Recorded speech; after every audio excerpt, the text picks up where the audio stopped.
بسم الله الرحمن الرحيم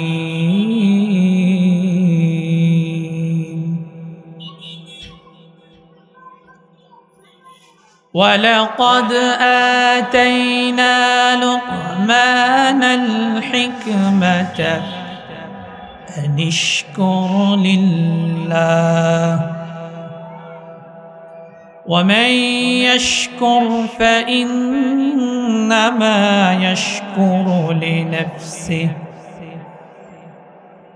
ومن كفر فإن الله غني حميد।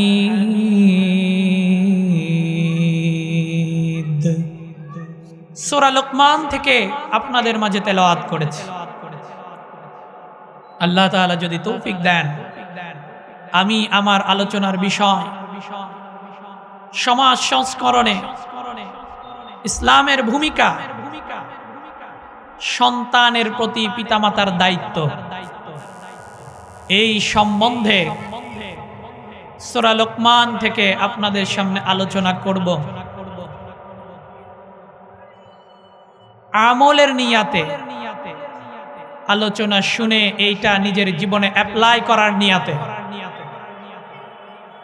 এই মজলিসে বসে আলোচনা শুনে নিজেদের জীবনকে এই আলোচনা দ্বারা, কোরআনের এই কথাগুলো দ্বারা পরিবর্তন করা, নিজের জীবনকে পরিবর্তন করার তৌফিক আল্লাহ আমাকে আর আপনাদের সকলকে দান করেন, বলেন আমিন। কথা বলেছি দুইটা, সমাজ সংস্করণে ইসলামের ভূমিকা। দুই নাম্বার, সন্তান মানুষ করার ক্ষেত্রে পিতার কর্তব্য, দায়িত্ব। এক নাম্বার বিষয় হলো সমাজ সংস্করণে ইসলামের ভূমিকা কতটুকু। সমাজ সংস্করণে ইসলামের মতো ভূমিকা পৃথিবীতে আর কোনো তন্ত্র মন্ত্র, কোনো চিন্তা, কোনো দর্শন পৃথিবীর বুকে আজ অবধি আসে নাই। স্বাধীনতার আজ 50 বছর, 52 বছর অতিক্রান্ত হয়েছে। এই 52 বছরে যারাই যখন পাওয়ারের চেয়ার পেয়েছে, নিজেদের মতো করে সংবিধানটাকে সংস্কার করেছে আর বলেছে এই সংস্করণের মাধ্যমে জাতিকে শান্তি দেওয়া যাবে। বলেন, স্বাধীনতার এই 52 বছর পরেও সংবিধান সংস্কার করে করে করে করে মুসলিম উম্মাকে শান্তি দেওয়া গেছে? গেছে? যায় না। ইভেন এখনো অন্তর্বর্তীকালীন সরকার উদ্যোগ নিয়েছে আবার সংবিধানকে সংস্কার করা হবে। আপনারা কি আশা করেন এই সংস্কারের পরে জাতি শান্তি পাবে? পাবে না। কারণ সংবিধানের মূল ধারা যেটাই হোক না কেন, যতক্ষণ পর্যন্ত এর মধ্যে কোরআন, এর মধ্যে মানুষের জীবন চরিত্র বাস্তবায়নের মূল পদ্ধতি কোরআন যতক্ষণ পর্যন্ত ঢুকানো না হবে, ততক্ষণ পর্যন্ত তন্ত্র মন্ত্র যত কিছুই নিয়ে আসেন না কেন, বিশ্বের তাম দেশের সকল দার্শনিক আর বিজ্ঞানিকদেরকে যদি এক মঞ্চে বসায়াও একটা সংবিধান রচনা করা হয়, কোন পৃথিবীর মায়ের লাল এমন নাই মানুষকে শান্তি দিতে পারে? পারবে?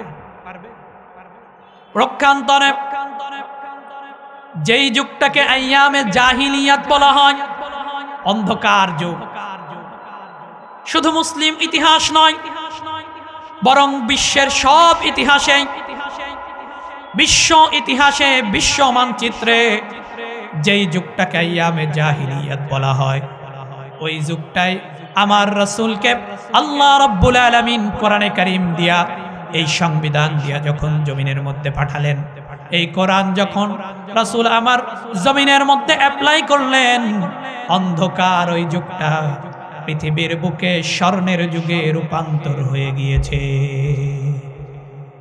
সুবহানাল্লাহ বললেন। যেই যুগটা অন্ধকার এক যুগ ছিল, এই যুগটা আলোর যুগ হয়ে গেল, এই যুগটা স্বর্ণের যুগ হয়ে গেল। পৃথিবীর ইতিহাসে যেই যুগটা সবচাইতে অন্ধকার, ওই যুগটাকেই সবচাইতে আলোকিত করলেন কোরআন দিয়ে আমার রাসূল। সুতরাং বোঝা যায় কোরআন ছাড়া, কোন জীবন ও চরিত্রের মধ্যে কোরআন ছাড়া মানুষকে শান্তি দেওয়া সম্ভব নয়। কোরআনের মুজিজা তো এমন, যেখানেই কোরআনকে লাগাবেন কোরআন মানুষের জীবনে শান্তি দিবে। এটা কোরআনের মুজিজা। মনে করেন একটা বাচ্চার জ্বর হয়েছে, বাচ্চার জ্বর হলে আপনি বাজার থেকে একটা নাপা ওষুধ কিনে এনে তাকে খাওয়ালেন। বলেন, যখন কোনো বাচ্চাকে নাপা ওষুধ কিনে এনে খাওয়াইছেন, বাচ্চা কি নাপা ওষুধের উপকারিতা ফলাফল জানে? নাপা ওষুধের ফল বাচ্চা বোঝে? বোঝে না। কিন্তু নাপা ওষুধের কাজ হলো জ্বর নিরাময় করা।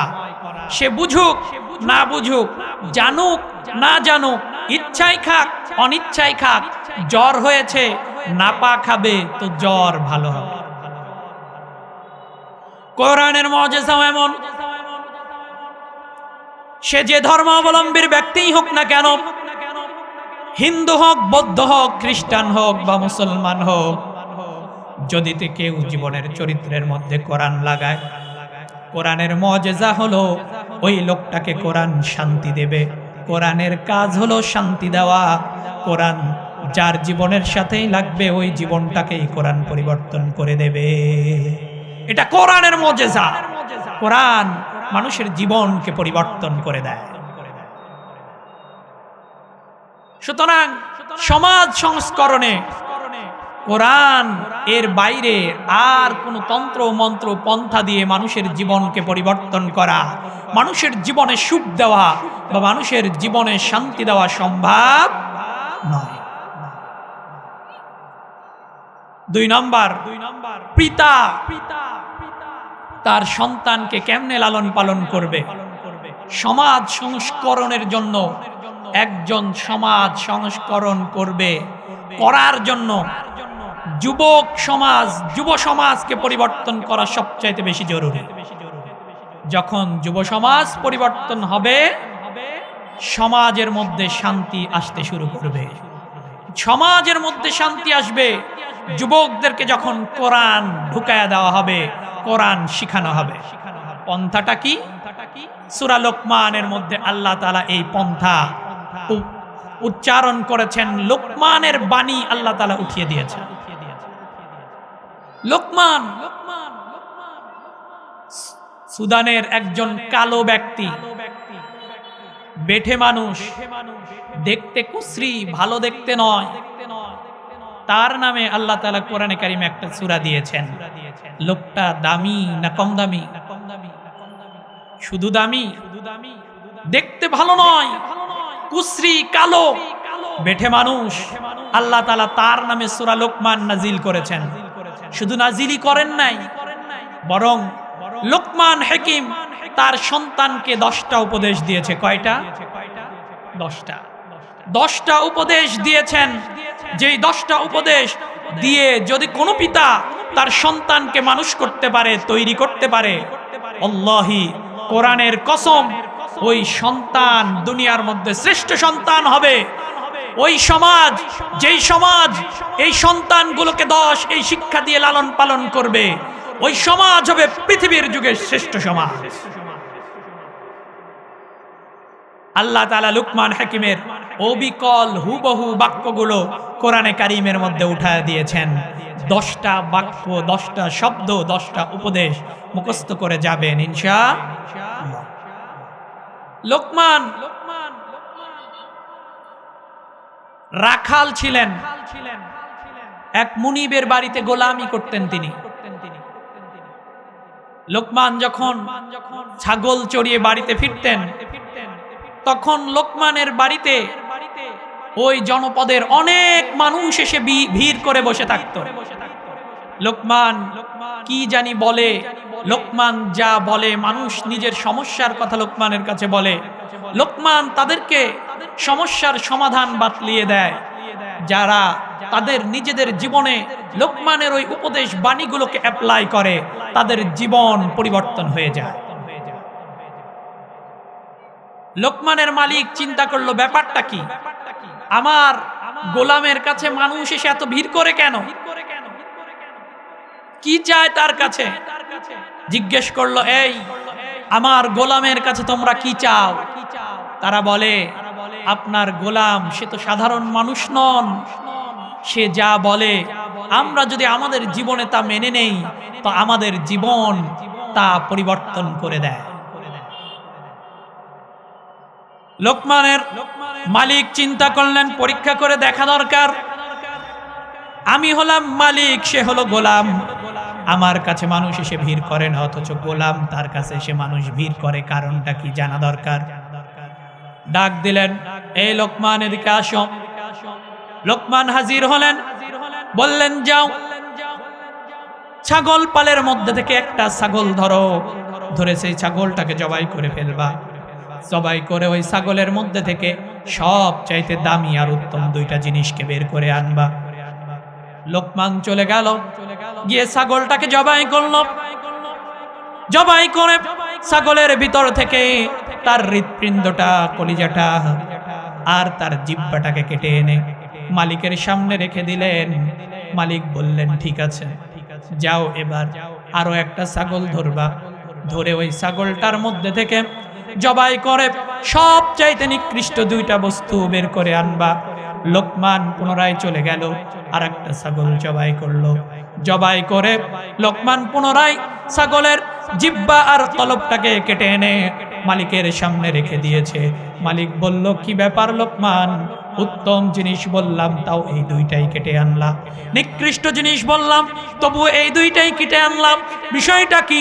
লোকমান বলেন, মনে আমার মালিক দুনিয়ার বুকে যেই বান্দাটার জিহ্বা আর কলবটা দামি হয়ে যায়, জমিনের বুকে ওই বান্দাটা যত নিকৃষ্টই হোক না কেন, কুৎসিত হোক না কেন, কালো হোক না কেন, ধনী নাই গরিব হোক না কেন, আল্লাহ রাব্বুল আলামিনের কাছে ওই ব্যক্তির দাম দুনিয়াতে সবচাইতে বেশি।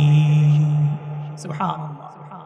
দুনিয়াতে ওই ব্যক্তিটার দাম সবচাইতে বেশি যে যার কল্পটা পরিষ্কার আর জিহ্বাটা পরিষ্কার, তার জিহ্বা দ্বারা কখনো মানুষকে কষ্ট দেয় নাই, কল্প দ্বারা এমন কোনো আচরণ তার হয় নাই যে মানুষ কষ্ট পাবে, কলবে কখনো এমন কিছু অনুধাবনও করে নাই যে মানুষ তার কলব দ্বারা কষ্ট পাবে। এই রকমের কলব যার হবে, দুনিয়ার মধ্যে সব চাইতে দামি হলো সেই ব্যক্তি। প্রক্ষান্তরে যেই ব্যক্তিটার জিহ্বাটা নোংরা হয় আর যেই ব্যক্তিটার কলবটা নোংরা হয়, ওই ব্যক্তিটা যদি রাজপ্রাসাদেও থাকে, দুনিয়ার বালাখানাও যদি বানায় ফেলে, দুনিয়ার বালাখানায় থাকবে, রাজপ্রাসাদে থাকবে, কিন্তু আল্লাহ রাব্বুল আলামিনের কাছে ওই ব্যক্তির দাম কিঞ্চিত পরিমাণও নয়। বরং আল্লাহ বলেন, উলাইকা কাল আনআম বাল হুম আযাল ওয়া উলাইকা হুমুল গাফিলুন। আল্লাহ রাব্বুল আলামিন বললেন, বরং ওই বান্দাটা এত নিকৃষ্ট, এত নিকৃষ্ট, জমিনের বুকে চতুষ্পদ জন্তুর চাইতেও নিকৃষ্ট, তা চাই তা শুকুর হোক না কেন, কুকুর হোক না কেন। শুধু তাই নয়, বরং বালহুম আদল, বরং তার চাইতেও ওই বান্দা জমিনের বুকে নিকৃষ্ট। নাউজুবিল্লাহি মিন যালিক। লোকমানের মালিক চিন্তা করলেন, আসলেও তো সে সাধারণ মানুষ নন। আজাদ করে দিলেন, বললেন, যাও জমিনের বুকে ছড়ায়া পড়ো, আর তোমার এই হিকমত আর প্রজ্ঞা দ্বারা মানুষকে সংশোধন করে দাও, মানুষের মধ্যে এই বাণীগুলো ছড়ায়া দাও। লোকমান জমিনে ছড়ায়া গেল, আর তার এই হুকমা দিয়া, প্রজ্ঞা দিয়া জমিনটাকে সংশোধন করার কাজে সে লেগে গেল। সুবহানাল্লাহ। লোকমান তিনি প্রজ্ঞাওয়ালা একজন দামি ব্যক্তি, তার নামে আল্লাহ কোরআনে সূরা নাজিল করলেন, তার ব্যাপারগুলো আল্লাহ তাআলা কোরআনে উল্লেখ করলেন। তিনি যা যা বললেন অবিকল আল্লাহ কোরআনে উঠায় দিয়েছেন। কেন? কারণ কোরআনের এই হুকুম, এই বাণী যারাই মানবে তাদের জীবনকে কোরআন পরিবর্তন করে দেবে। সমাধান চাও যদি জীবনে মরণে, ফিরে চাও যদি চাও চোখ রাখো কোরআনে। সমাধান চাও যদি জীবনে মরণে, ফিরে চাও যদি চাও চোখ রাখো কোরআনে। তবেই পাবে সুখ শান্তির ঠিকানা, তবেই পাবে সুখ শান্তির ঠিকানা। যদি মেনে নাও তুমি মনে প্রাণে সমাধান।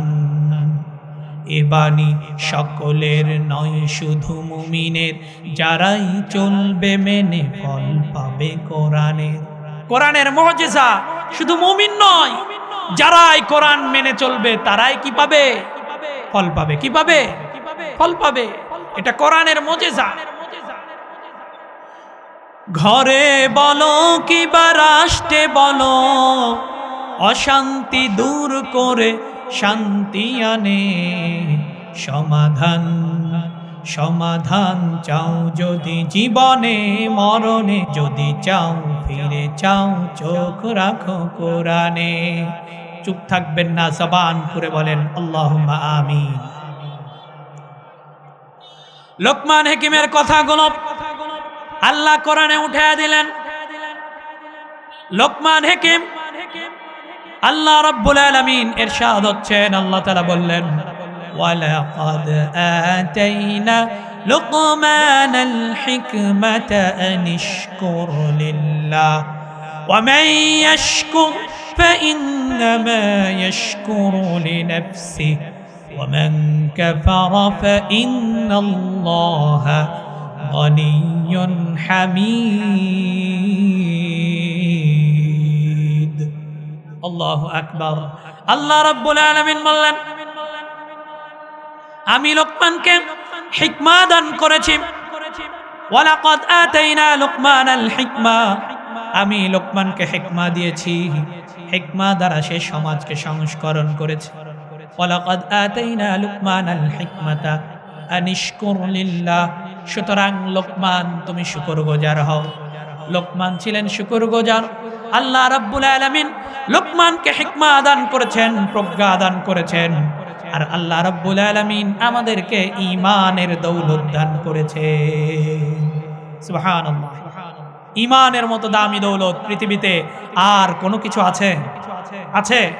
সবচাইতে দামি যেই দৌলত এই জমিনে, এই দৌলতের নাম হলো ঈমান। ঈমানের জন্য দুনিয়াতে যদি মৃত্যুবরণ করতে হয়, ঈমান রক্ষার জন্য যদি শাহাদাত বরণ করতে হয়, জীবনের তাজা রক্ত যদি জীবনের সব রক্তগুলো রাস্তায় রাজপথে বিলিয়ে দিতে হয়, তবুও মুমিন বান্দা ঈমানের পথ থেকে এক মুহূর্তের জন্য সরে আসবে না। এটা হলো মুমিন বান্দার ঈমানি চেতনা। আমরাও আল্লাহর কাছে দোয়া করি, আল্লাহ ঈমানের পথে মৃত্যু পর্যন্ত ঈমানের উপর আমাদেরকে অবিচল রাখবেন। বলেন আমিন। আল্লাহ তাআলা কবুল করেন, বলেন আমিন। ঈমানের পথে অবিচল থেকে আমার মরণ যেন হয়। এই দোয়া করেন না? তোমারই কাছে মিনতি আমার, ও গো মহিম দয়াময়। ঈমানের পথে অবিচল থেকে আমার মরণ যেন হয়। পড়েন আমিন। আল্লাহ রাব্বুল আলামিন আমাদেরকে ঈমানের দৌলত দান করেছেন। শুধু তাই নয়, জমিনের মধ্যে সবচাইতে দামি আর সুন্দর স্ট্রাকচার দিয়ে আমাদেরকে তৈরি করেছেন, সুন্দর করে তৈরি করেছেন। জমিনের কোন সৃষ্টিকে আল্লাহ তাআলা আমাদের মতো সুন্দর করে বানান নাই।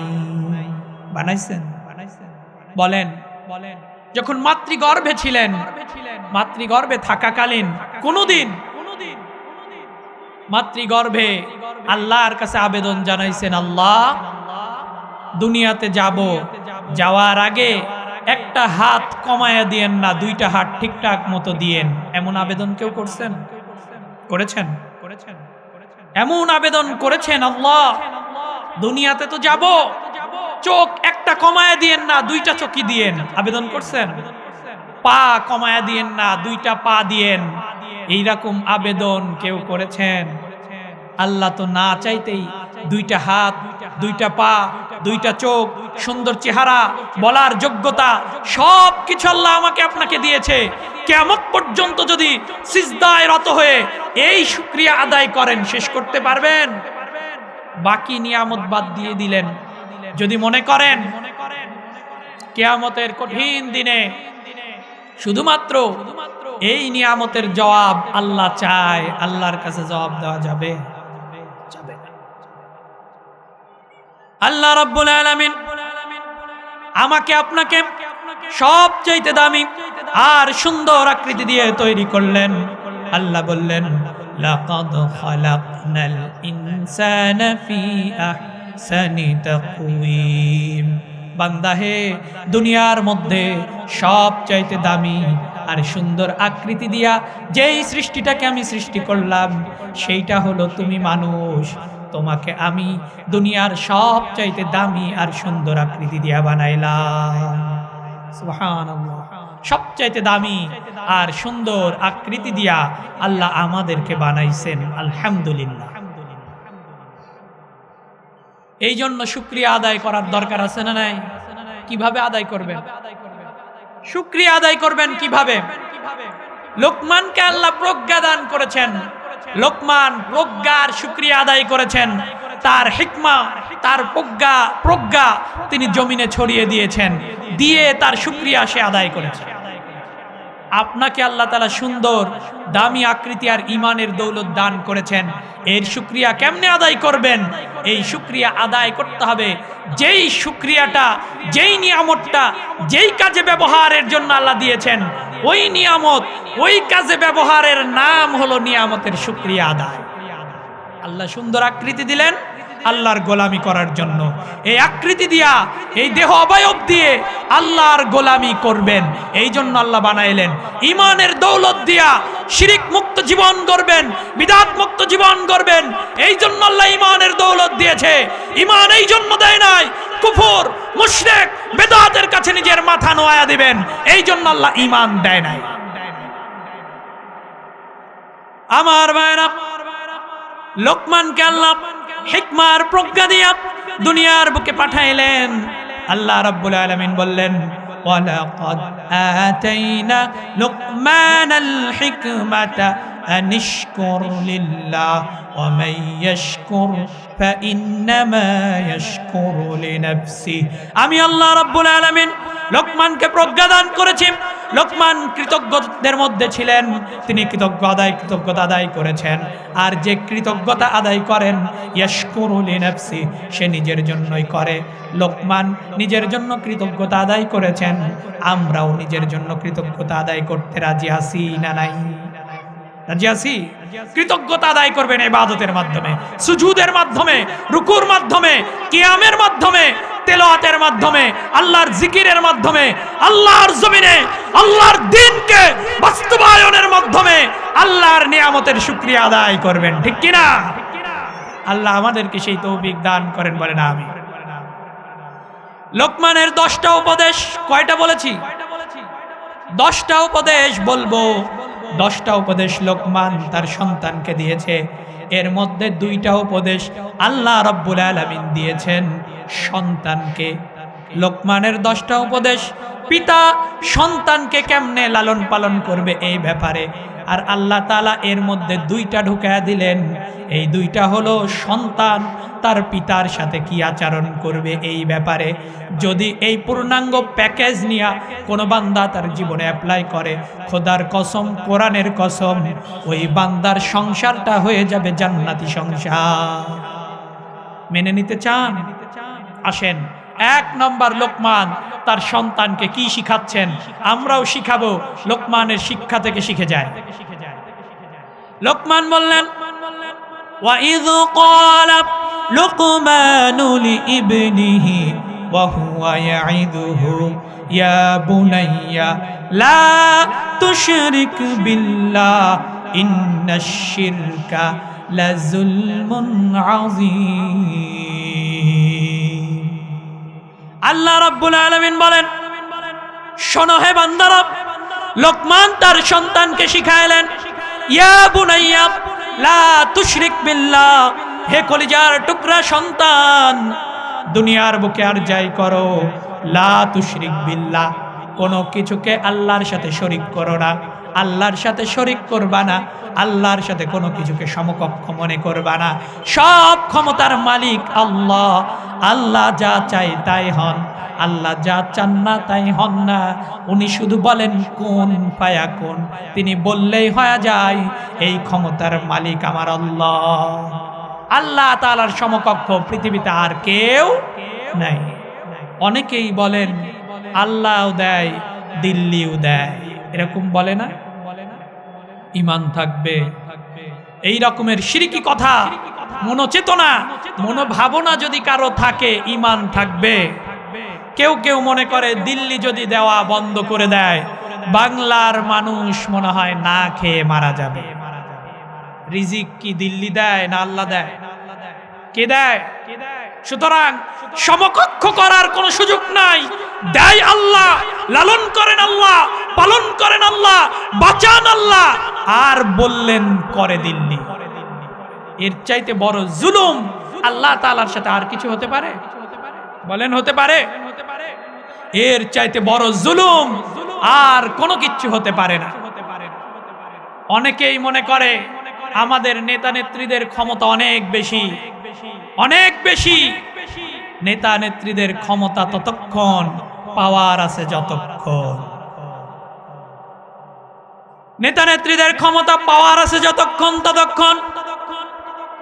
আর আমার আল্লাহর ক্ষমতা, তিনি ছিলেন হুয়া হাইয়ুন হুয়া কাইয়ুম, তিনি ছিলেন, আছেন, থাকবেন, তিনি চিরন্তন।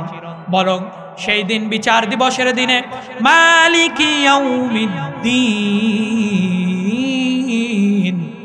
আল্লাহ তাআলা বিচার দিবসের দিনের মালিক, তিনি বিচার করবেন। তিনি ইয়াকা না'বুদু ওয়া ইয়াকা নাস্তাঈন।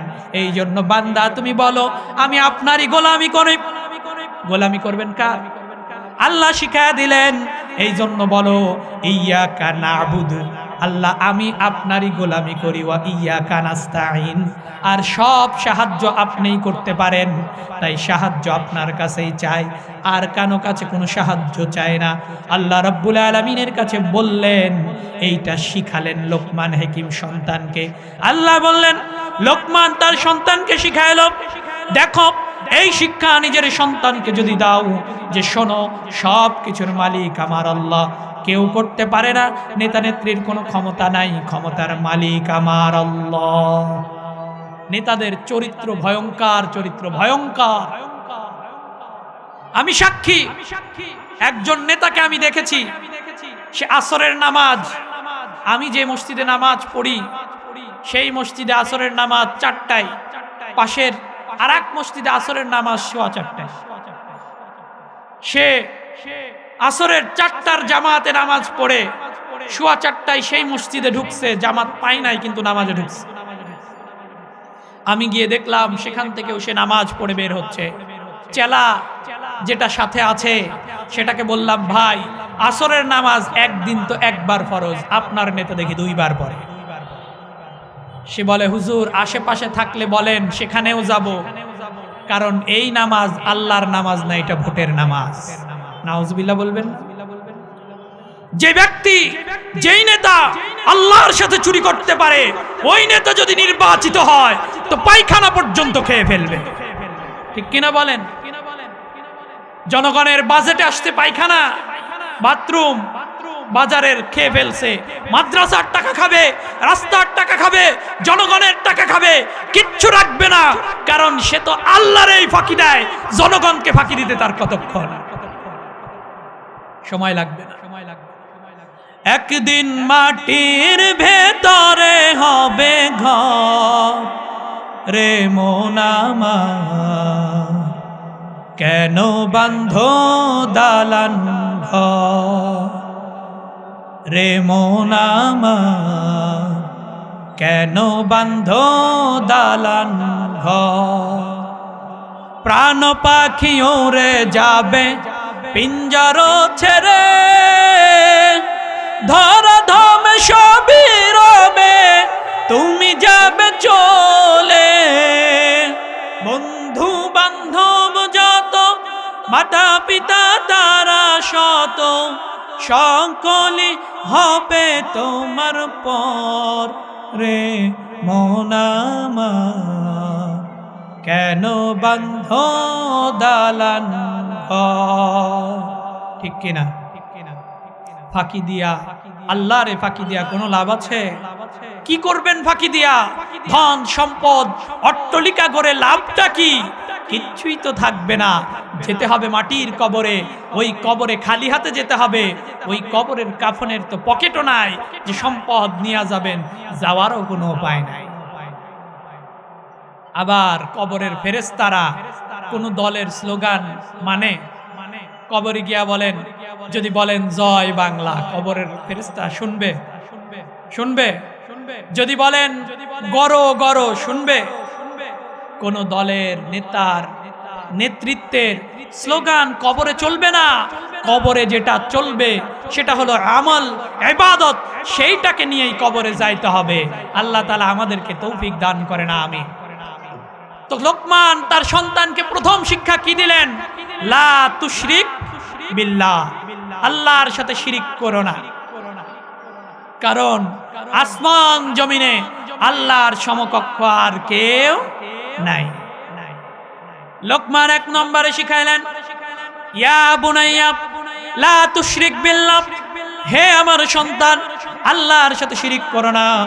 কারণ শিরিকের মতো বড় গুনাহ আর কিছু হয় না, বড় জুলুম আর কিছু হয় না। সুতরাং আল্লাহর সাথে শিরিক করো না। দুই নম্বরে শিখালেন লোকমান হাকিম, আল্লাহ রাব্বুল আলামিন তার কথাটা অবিকল কোরআনে তুলে দিলেন। লোকমান বললেন, ইয়া বুনাইয়া ইন্নাহা ইন তাকু মিসকালা হাববাতিন মিন খারদালিন ফাতাকুন ফি সখরা আও ফিস সামাওয়াতি আও ফিল আরদি ইয়াতি বিহাল্লাহ ইন্নাল্লাহা লাতীফুন খাবীর। লোকমান শিখাইলেন, সন্তান শোনো, ইন্নাহা ইন তাকু, যদি তুমি কোনো কিছু করো, মিসকালা হাব্বা, যদি তুমি মনে করো একটা সরিষার দানাটাকে কোটি কোটি টুকরা করবা, আর ওই টুকরাটাকে মিসকালা হাব্বাতিন মিন খারদালিন ফাতাকুন ফি সখরা, যদি মনে করো ওইটাকে তুমি পাহাড়ের মধ্যে ঢুকে, পাহাড়ের পাদদেশে অথবা সমুদ্রের গভীরে গিয়া, সমুদ্রের অথল গভীরে গিয়া যদি তুমি একটা পাথরকে টুকরা করে ওই পাথরটার মধ্যে সরিষার দানা পরিমাণ কোনো কিছু গোপন করে রেখে আসো, অথবা আওতাকুন, তুমি যদি করো এমন কোন গুনাহ যেটা মনে করো আল্লাহ দেখে না, না না, ইয়াতি বিহাল্লাহ, আমার আল্লাহ সেখানেও উপস্থিত, সেখানেও উপস্থিত। সুতরাং আমার আল্লাহর চোখ ফাঁকি দেওয়া যায় না। দেওয়া যায়? আল্লাহর চোখ ফাঁকি দেওয়া যাবে? মিসকালা হাব্বা, যদি সরিষার দানা পরিমাণ ছোট্ট কোনো গুনাহ করেন, ফাতাকুন ফি সখরা আও ফিস সামাওয়াত আও ফিল আরদ, যদি সেটা আসমানে গিয়াও করেন, কারণ প্রযুক্তির উন্নতি হয়েছে, আল্লাহ জানেন প্রযুক্তির উন্নতি হবে। বান্দা যদি মনে করে না দুনিয়াতে গুনাহ করলে মানুষ দেখবে, সুতরাং জমিনে নয় বরং জমিন থেকে গিয়া চাঁদে গিয়া গুনাহ করব, আল্লাহ রাব্বুল আলামিন তাও বললেন। লোকমান তার সন্তানকে তাও শিখালেন, ফাতাকুন ফি সখরা, যদি পাহাড়ের মধ্যে করো, পাথরের মধ্যে করো, আও ফিস সামাওয়া, যদি আসমানে গিয়াও করো, চাঁদে গিয়াও করো, আর আও ফিস সামাওয়াত আও ফিল আরদি, যেখানেই করো না কেন, ইয়াতি বিহাল্লাহ, সেখানেই আমার আল্লাহ আছে। সুতরাং আমার আল্লাহর চোখকে ফাঁকি দেওয়ার কোনো সুযোগ নাই।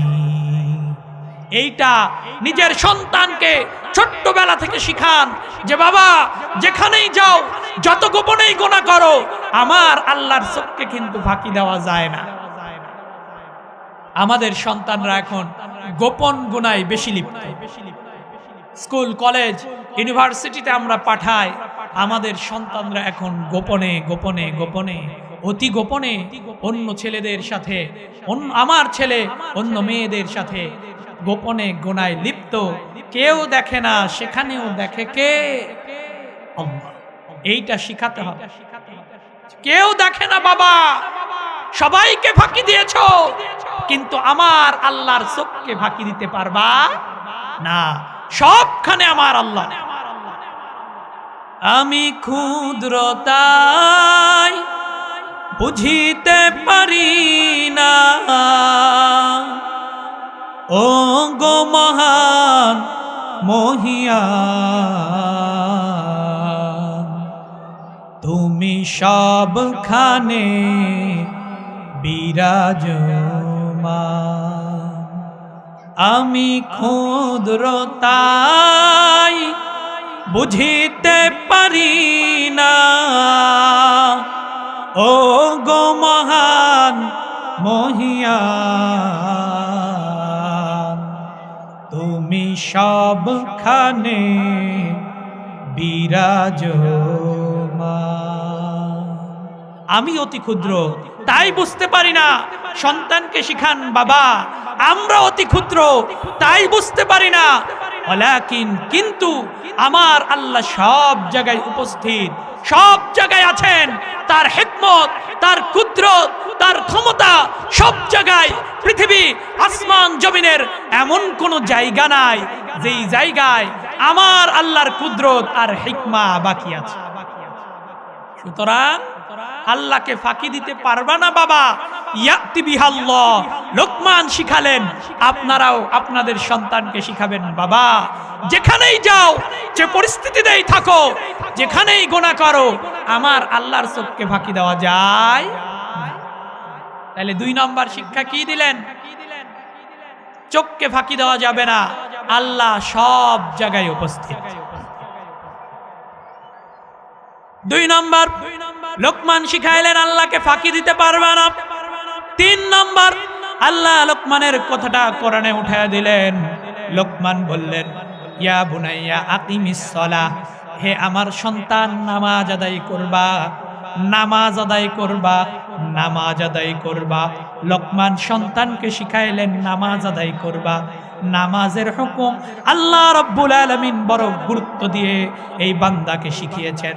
আমার রাসূল বলেন, সন্তানের বয়স যখন 7 হয়ে যায় তখন তাকে নামাজের জন্য বলো, নামাজ পড়তে বলো, নামাজের গুরুত্ব শিখায়া দাও।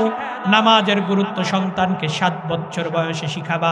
ইসলামের বিউটিটা কত সুন্দর। 7 বছর বয়স থেকে 15 বছর বয়স পর্যন্ত, 10 বছর পর্যন্ত শুধুমাত্র আদেশ করতে বললেন নামাজের কথা। 10 বছর যখন আসবে কোরআন শিখায়া দেয়, রাসূল শিখায়া দিলেন। 10 বছর থেকে 15 বছর পর্যন্ত এইবার সন্তানকে মৃদুভাবে শাসন করবা। শক্ত শাসন নয়, বরং মৃদু মৃদু শাসন করবা, যাতে করে এই সময়ের মধ্যে তোমার সন্তানটা শিখে যায়। ইসলামের বিউটিটা কত সুন্দর। 7 বছর বয়স, বয়সটা এমন যেই বয়সে সন্তানকে যখন আদেশ করবেন সন্তান ওইটাই করে, কারণ ওইটা শিখার বয়স। সন্তানকে যা শিখাবেন তাই শিখবে। এই জন্য ইসলামের হুকুম হলো সন্তান যখন 7 বছর হবে নামাজের জন্য শিখান, নামাজ পড়ান। আর যখন 10 বছর বয়সে একজন সন্তান এই হুকুম মানে নাই, তখন 15 বছর পর্যন্ত মৃদু শাসন করবেন, কারণ 15 বছর পর্যন্ত শাসন গ্রহণ করার যোগ্যতা সন্তানের থাকে।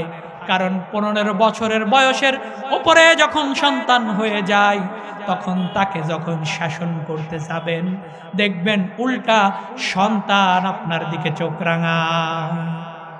এইটা হয় 15 বছরের পরে গিয়া। 15 বছর পর্যন্ত সন্তানকে আপনি শাসন করবেন, মৃদু শাসন, সে মেনে নিবে, সে ওই শাসন অনুযায়ী আপনাকে ভয় করে আমলের দিকে আগাবে, ইবাদতের দিকে আগাবে। কিন্তু যখন 15 বছর বয়স হওয়ার পর এসে বলবেন হুজুর সন্তানটাকে মানুষ করা যাচ্ছে না, একটা তাবিজ দেন, একটা এটা করেন, ফু দিয়ে দেন, খোদার কসম করে বলি ওর পরে সন্তানকে পুরা কোরআন শরীফ যদি গুলায়া খাওয়ায়াও দেন ওই সন্তানকে আর মানুষ করা যাবে না। সন্তান 7 থেকে শুরু করেন, 15 মধ্যে শিখান। এর মধ্যে যদি সন্তান সঠিক গাইড পায়, কোরআনের এই আয়াতের কসম, ওই সন্তানটা মানুষ হতে বাধ্য। সন্তানকে শিখাইলেন আকিমিস সালাম, নামাজ আদায় করো, নামাজের গুরুত্ব শিখাইয়া দিলেন। কেননা নামাজ হলো সবচাইতে গুরুত্বপূর্ণ একটা ইবাদত, এমন গুরুত্বপূর্ণ ইবাদত আল্লাহ রাব্বুল আলামিন দুনিয়ার সব হুকুমগুলো আসমান থেকে জিব্রাইল জমিনে এসে আমার রাসূলকে বললেন নামাজ, আজ থেকে রোজা ফরজ। ঠিক আছে রোজা ফরজ। বললেন আজ থেকে মদ হারাম, হুররিমাত আলাইকুমুর রিবা, আজ থেকে সুদ হারাম, হারাম হয়ে গেল। আজ থেকে আল্লাহ রাব্বুল আলামিন আসমান থেকে জিব্রাইলকে পাঠিয়ে দিলেন, এসে রাসূলকে বললেন শোনেন আজকে থেকে বান্দারা যদি জিনা করে তাদের জন্য এই হদুদ পরিবর্তন হলো, এই শাস্তি নির্ধারণ হলো। শুধুমাত্র কেবলমাত্র এমন একটা হুকুম নামাজ, যেই হুকুমটা আল্লাহ রাব্বুল আলামিন জিব্রাইলকে দুনিয়াতে পাঠিয়ে দেন নাই, বরং আল্লাহ রাব্বুল আলামিন তার রাসূলকে ইসরার মাধ্যমে জমিন থেকে নিয়া আসমানে উঠায়া আল্লাহ তাআলা নিজের কাছে নিয়া নিজের বন্ধুকে হাদিয়া দিলেন, ইয়া রাসূলুল্লাহ আপনাকে আমি নামাজ হাদিয়া দিলাম। রাসূল বললেন মাহাজা, এটা কি? আল্লাহ বললেন এটা হলো নামাজ। এটা এত দামি আর গুরুত্বপূর্ণ ইবাদত, আপনার উম্মতের জন্য স্পেশালি দিলাম। কেন দিলাম? হে রাসূল আমি আপনাকে ভালোবাসি, এই জন্য আমি আপনাকে ইসরার মাধ্যমে আসমানে নিয়ে আসলাম, আমার সাথে মুলাকাত করাইলাম। আপনার বান্দারা, আপনার উম্মতেরা কিয়ামত পর্যন্ত এই জমিনে থাকবে। আপনার উম্মতের, আপনার পরে আর কোন নবী আপনার উম্মতের জন্য যাবে না, কেবলমাত্র আপনি আখিরি নবী। আপনাকে নামাজ নামক এই হাদিয়া দিয়া দিলাম, যান আপনার উম্মতকে শিখায়া দেন এই ইবাদত। এটি এমন ইবাদত দিনে 5 বার আপনার উম্মতরা যখন নামাজে দাঁড়াবে, নামাজে দাঁড়ায় যখন তাকবীরুল বাদবে, নিয়াত করবেন, আপনার বান্দারা নিয়াত করার সাথে সাথে আমি আল্লাহ রাব্বুল আলামিনের সাথে ওই বান্দাটা সমাজের সবচাইতে নিকৃষ্ট কম দামি ব্যক্তি হোক না কেন, মাঠে কাজ করছিল রাখাল, মাজার গামছাটা মাথায় বেঁধে নামাজে দাঁড়িয়ে গেল, আমি আল্লাহ রাব্বুল আলামিন রাজপ্রাসাদ খুঁজি নাই, বরং ওই বান্দা যেই মাঠের মধ্যে নামাজে দাঁড়াইলো, আমি আল্লাহ তাআলা সরাসরি আপনার ওই উম্মতের সাথে সাক্ষাৎ করে ফেললাম। সুবহানাল্লাহ। নামাজ এত দামি ইবাদত, আপনার উম্মত যেখানে দাঁড়ায়া তাকবীরুল্লাহ বাঁধবে, নিয়ত বাঁধার সাথে সাথে আমি আল্লাহর সাথে সরাসরি লাইভ ওই উম্মতের সাক্ষাৎ হয়ে যাবে। এই জন্য আপনার উম্মতকে নামাজটা হাদিয়া দিলাম, নিয়ে আসা। রাসূল বললেন যদি এতে আমার উম্মতের তৃপ্তি না মিটে, আল্লাহ বললেন অসুবিধা নাই, যদি আপনার উম্মতের 5 ওয়াক্ততে দাঁড়ায়া আমার সাথে মুলাকাত করে তৃপ্তি মিটে নাই, জানে হাবিব আমি আপনার উম্মতকে এই সুযোগও দিয়া দিলাম, শুধু 5 ওয়াক্ত নামাজের সময় নয়, বরং হারাম ওয়াক্তগুলো বাদ দিয়ে যখনই আপনার উম্মত দাঁড়ায়া নামাজের নিয়াত বাঁধবে, আমি আল্লাহ রাব্বুল আলামিন ওই বান্দার সাথে সরাসরি সাক্ষাৎ করে ফেলবো। সুবহানাল্লাহ। কত দামি ইবাদত! সন্তানকে এই দামি ইবাদতের কথা শিখাচ্ছেন না, কি বড় ভুল করছেন। তো আল্লাহর সাথে পরিচয় হবে কেমনে? লোকমান শিখাইলেন ইয়া বুনাইয়া আকিমিস সালাত, হে আমার সন্তান নামাজ আদায় করবা। আপনারাও শিখাবেন নামাজ আদায় করবা। 1 নম্বর লোকমান শিখাইলেন লা তুশরিক বিল্লাহ, শিরিক করবা না। 2 নম্বর শিখাইলেন যেখানেই থাকো, যেই পরিস্থিতিতেই থাকো, আল্লাহ ওই জায়গায় উপস্থিত হয়ে যায়। 3 নম্বরে শিখাইলেন আকিমিস সালাত, নামাজ আদায় করবা। 4 নম্বর লোকমান শিখাইলেন ইয়া বুনাইয়া আকিমিস সালাহ ওয়া'মুর বিল মা'রুফ ওয়ানহা আনিল মুনকার। শিখায়া দিলেন 4 নাম্বার, হে আমার সন্তান, ওয়ামুর বিল মারুফ, মানুষকে সৎ কাজের জন্য বলবা, মানুষকে কখনো সৎ কাজ থেকে নিষেধ করবা না, নিরুৎসাহিত করবা না, বরং যেখানেই দেখবা মানুষ যে আমল করছে সেখানে সৎ কাজের জন্য মানুষকে উদ্বুদ্ধ করবা, সৎ কাজের আদেশ দিবা, মানুষকে সৎ কাজ করার জন্য বলবা। সুতরাং 4 নম্বরে শিখাইলেন সৎ কাজের জন্য আদেশ করবা। 5 নম্বরে শিখাইয়া দিলেন ওয়ামুর বিল মারুফ ওয়ানহা আনিল মুনকার, শিখাইয়া দিলেন অসৎ কাজ থেকে মানুষকে বাধা দিবা, যেখানেই দেখবা অসৎ কাজ সেখানেই দাঁড়ায় যাবা।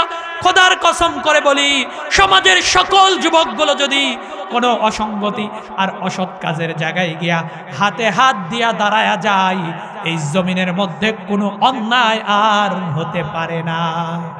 যুবকের যেই পাওয়ার, যেই শক্তি, যেই উদ্যমতা, যুবক যদি হাতে হাত দিয়া কোথাও দাঁড়ায় যায়, না এই অন্যায় আমি হতে দেব না, ওই অন্যায় এই জমিনে হতে পারে না। এই জন্য যুবক তাকে শিখান আমর বিল মারুফ, সৎ কাজের আদেশ করো, অসৎ কাজের থেকে নিষেধ করো।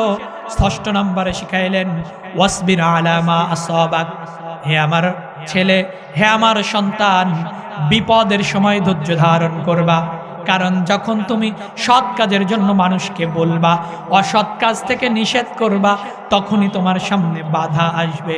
আর বাধা যখন আসবে, ওয়াসবির আলা মা আসাবাক, ওই বিপদের সময় আল্লাহর উপর ধৈর্য ধারণ করবা।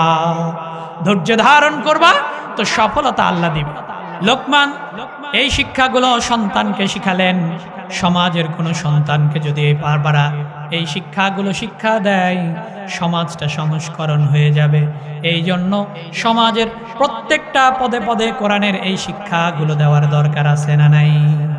এই শিক্ষাগুলো সমাজের প্রত্যেকটা সন্তানকে পদে পদে দেওয়ার দরকার।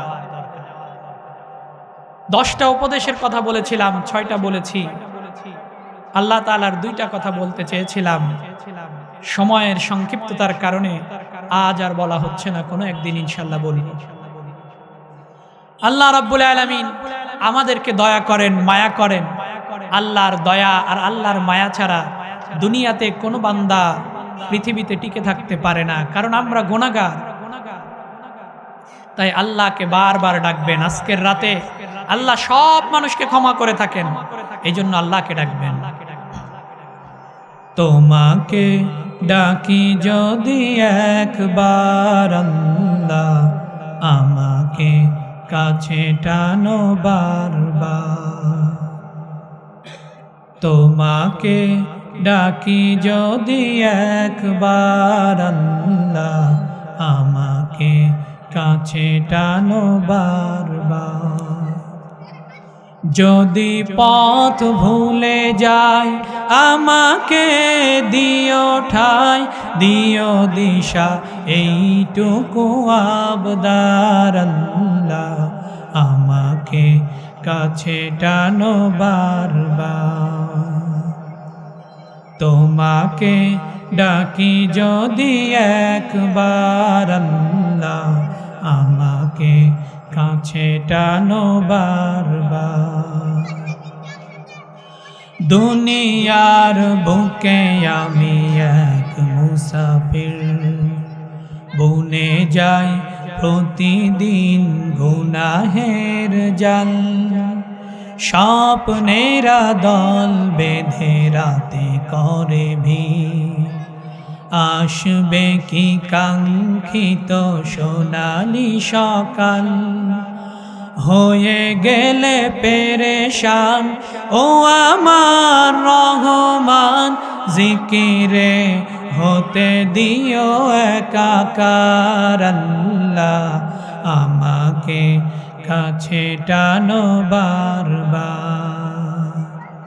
তোমাকে ডাকি যদি একবার আল্লাহ, আমাকে কাছে টানো বারবার।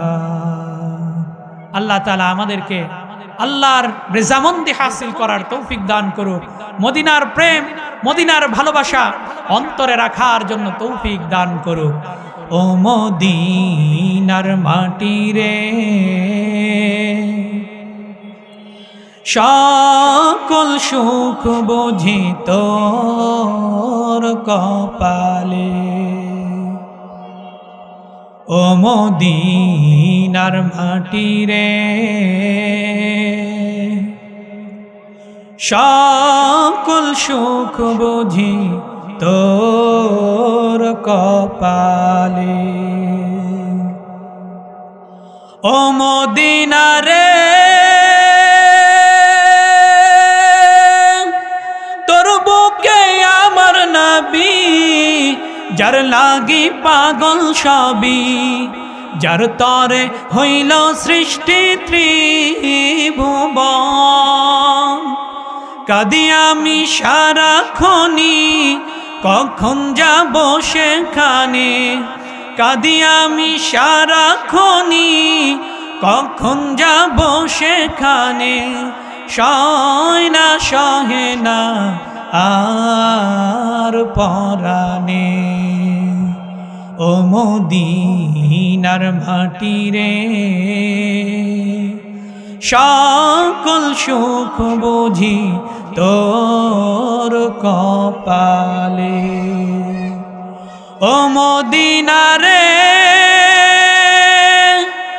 তোর বুকে গেলে আমি কত সুখী হইতাম জানি। বোঝাইব তোরে আমি কেমনে, দেহে নাই পাখায় আমার, সাথে নাই টাকায় আমার। দেহে নাই পাখায় আমার, সাথে নাই টাকায় আমার। কেমনে কেমনে যাব সেখানে। ও মদিনার মাটি রে, সকল সুখ বুঝি তোর কপালে। আসসালামু আলাইকুম ওয়া রাহমাতুল্লাহ।